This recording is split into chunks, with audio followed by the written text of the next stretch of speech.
little.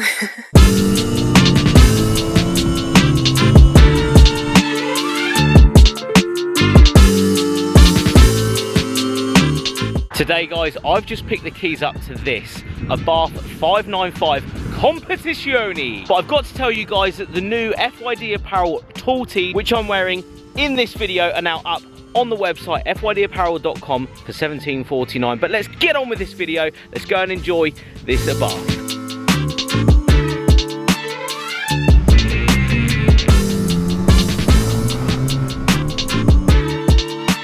So what is this 595 Comfortability? Quite like the word Comfortability, sounds pretty cool. But basically this is a Series 4 edition of the 595, so it has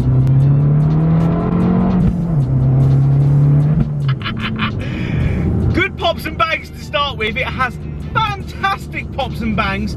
Shout out to Abarth knowing how to do pops and bangs from the 1.4 litre turbocharged engine. It has a BMC air filter forcing that air into the engine. It has Coney springs and shocks on these as well, so a little bit more of a rigid ride, don't get me wrong, but it does make up for it in the cornering speed. Completely transforms this style of body, really. Quite high up, but it means that it's so nice through the corners. Now that coupled with one of the best exhaust notes from any 1.4 ever, coming through a record Monza exhaust system. Not really sure what record's about it, I don't really know, but it sounds good. It pops and bangs on cold start. Fantastic noises as well, so to wake the neighbours up, cold start sounds really good.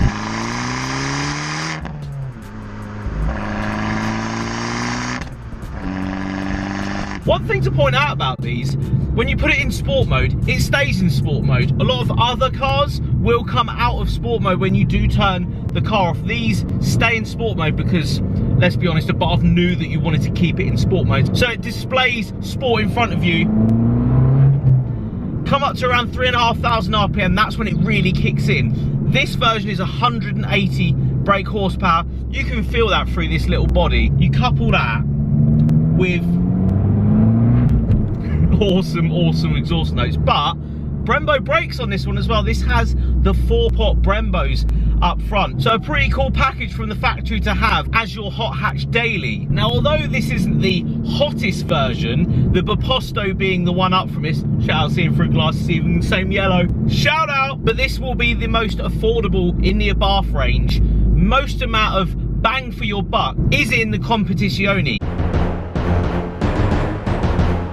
Well, Lewis _HD81S, it's pretty comfortable. The Coney shocks are a little bit more choppy around B roads than you would expect, but coupled with the bucket seats, which these are the nuts. These seats are the nuts, but the all-round comfortability is there. But if you were to go down a cobbled street, you're probably going to feel it. Well, Robbie _Adnet. It's comfortable. It has the daily ability of any small car. Yes, the boot is there. It's got a boot. You can get people in the back. Probably have to saw their legs off, but you can go 4 up. You can go 4 up in this. You know, being a super mini, it's sort of got the space for everybody, but enough practicality to have their luggage as well. But don't get me wrong, you are still getting in a small car. So there is still only 4 seats in here and the boot the size of a matchbox. But don't let that deter you, because it means that this thing is fantastic to drive. Although there isn't all the space in the world, you don't need all the space in the world. Day-to-day activities, maybe with kids in the back, can be made very easy in this thing. It's easy to get in and out of. It has a 30 mpg because of that small little engine. Even after a good day's worth of B-road bashing, it's still getting 30 mpg, and that's pretty good going. Well, official _Luke's World, yes it does. The Monza exhaust system on this is pretty fantastic, if I'm honest. It has the quad exhaust system as well.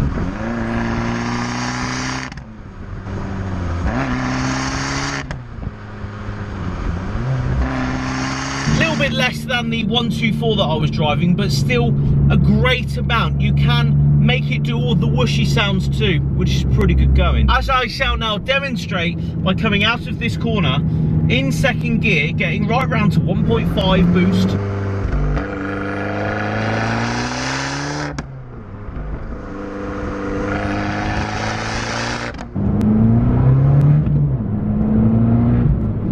It makes the right sounds.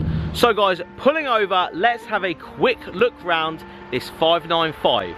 Now, a couple of things that I have to point out about this one, this exact one, because there's a really cool amount of features that you might see past straight away. This being the Series 4 means it does have a couple of different variants from the previous ones. Outside wise, you've got the better bumpers, which look a lot more aggressive. This one actually has the sort of diamond cut wheels, which I must admit I'm a bit on the fence about. The wheels are a little bit old school looking. I think I prefer the sort of Turismo looking ones that these do come with, but these are a really cool wheels, something again a little bit different. Coming up front, you have the Brembo 4-prop brakes as a standard feature on these, with the Abarth going down the side. Coming to the back, you have 595 and a nice Abarth plaque there. I do quite like the look of the rear end as well on these.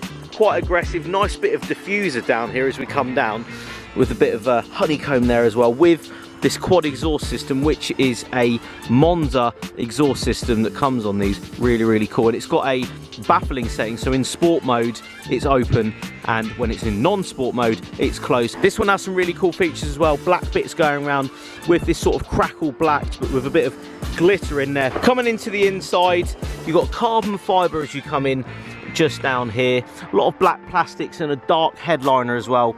It's really cool. Look, darkens this interior quite a lot, but the one thing I have to show you guys is these seats. The Saybelt seats that have been put in this from the factory are just so cool. If you are in the market for one of these, go and try and get one with these seats in. Has the Abarth logo just there, with a Abarth going across here. Nice red pull just at the back there. It changes this interior quite a lot because I prefer a smaller seat in these Abarths.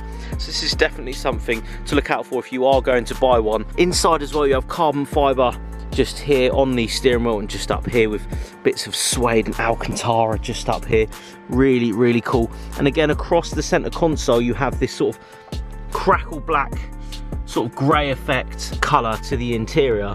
Really cool looking. Now, jumping into the interior, I'll just start it up for you guys. This is non-sport mode. When you press the sport mode button, which is just over here, it completely changes. Whoa, look at that. You have a larger temperature gauge this side, and you have a larger fuel gauge this side, with a nice checker flag in the center.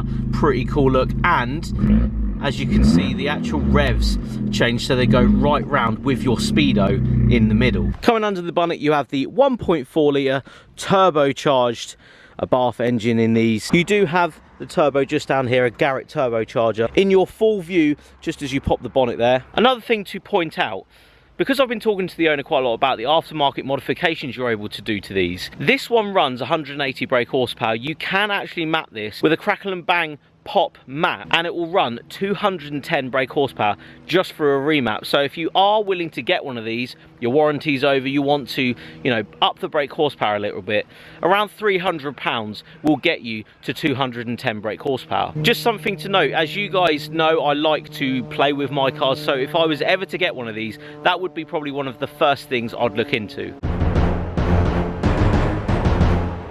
Oh my god, the turning circle is terrible! Turning circle is terrible. Okay, so the turning circle's quite bad, but it's fine. Don't worry about that. Just had a lot of people on the bus laughing at me. But what we really need to know, and my question is, what is it really like to drive? So I've picked a fantastic road. We have her in sport mode, because that's the only mode you need this in. Don't ever take it out of sport mode. It is fantastic in sport mode. Now, it comes on boost. Very old school schooly, I'm gonna say. The old school feel is 100% there in this car. Now, it hasn't got turbo lag, but it feels like it does. Completely different to the 124 GT. This, you know, chassis is completely different, but the way it actually comes on, the way this thing boosts is completely different. Now, this has more brake horsepower, 180, which means that when you do come on, take it round the corner, say second gear, bit of traction control there. Those Brembo brakes are exactly what you need on your little hot hatch. And as you pop and bang into the next gear and the next gear, it gives you a warm, fuzzy feeling inside that you are doing a very good job. Although, it's very capable with this car. I think that's the over-residing feeling I have towards this, is it is very capable. Chuckable with the suspension. It's got a fantastic braking system from the Brembos. And you do see a lot of Abarths around these days, and this one is a little bit different. It's quite nice to see one in this colour as well. They've really upped their game over the years, and this one definitely shows.